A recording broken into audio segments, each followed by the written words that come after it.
Gereja yang sejati adalah gereja yang menelarisi, memelihara, dan setia sampai mati akan ajaran-ajaran dari rasuli.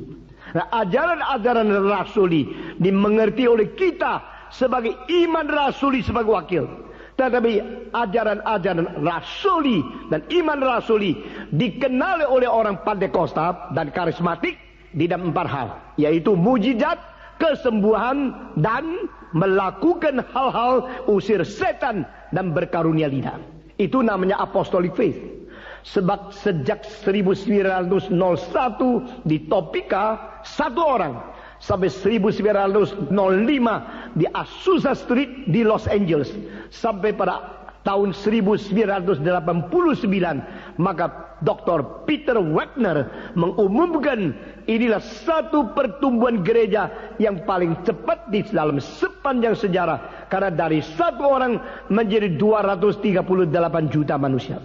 Kelihatan luar biasa perkembangannya, kelihatan luar biasa suksesnya.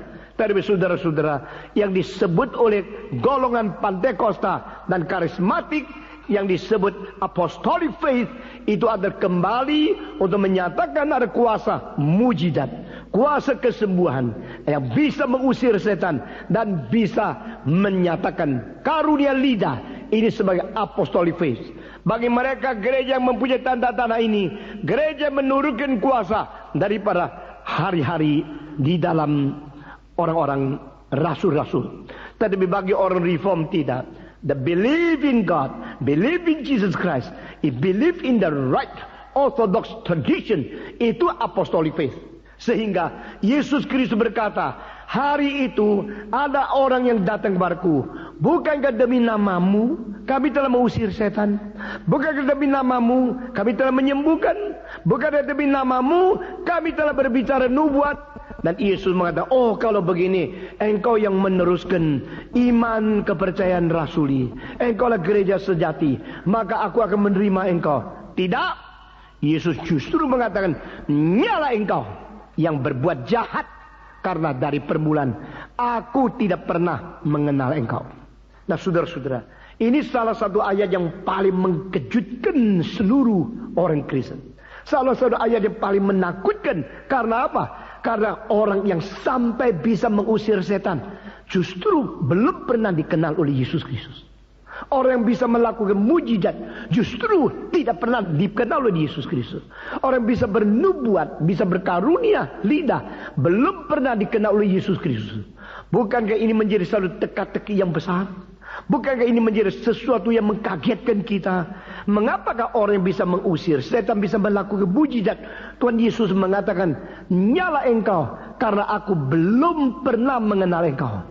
Jawaban adalah Yesus mengatakan karena mereka melakukan kejahatan. Loh, mengusir setan itu melakukan kejahatan? Atau melakukan mujizat itu melakukan kejahatan? Tidak. Kelakuan mereka belum pernah menyatakan bahwa mereka beriman sejati kepada Tuhan. Kalau demikian, kelakuan yang tidak baik, mengapakah orang seperti itu masih mempunyai kekuatan demi nama Yesus mengusir setan? Nah, ini menjadi pertanyaan lebih besar lagi. Jikalau seseorang bisa mengusir setan, umumnya dianggap dia berkuasa Roh Kudus. Jikalau seseorang bisa menyembuhkan orang sakit, umumnya dianggap dia beriman besar kepada Tuhan. Jikalau seseorang bisa melakukan karunia lidah, umumnya dianggap dia sudah menerima baptisan Roh Kudus. Karena ini tanda-tandanya, bukan? Tanda-tanda Tuhan menyertai dia. Ada kuasa pada dia. Ada mujizat yang bisa dilakukan. Tapi justru saudara jangan lupa, ada kemungkinan tidak orang yang mengerjakan pekerjaan Tuhan yang sangat sukses, tapi sendiri tidak pernah mengenal Tuhan. Bolehkah saya memberikan 2 menit saudara mulai diskusi?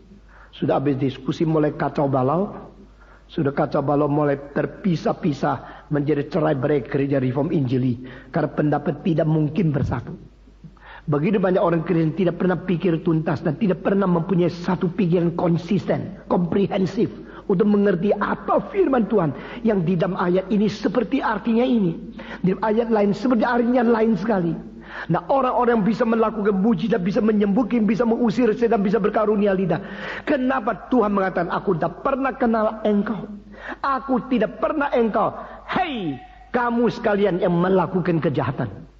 Melakukan kejahatan identik dengan melakukan kesembuhan dan sebagainya. Tidak. Jadi orang itu hidupnya jahat. Kelakuannya tidak beres.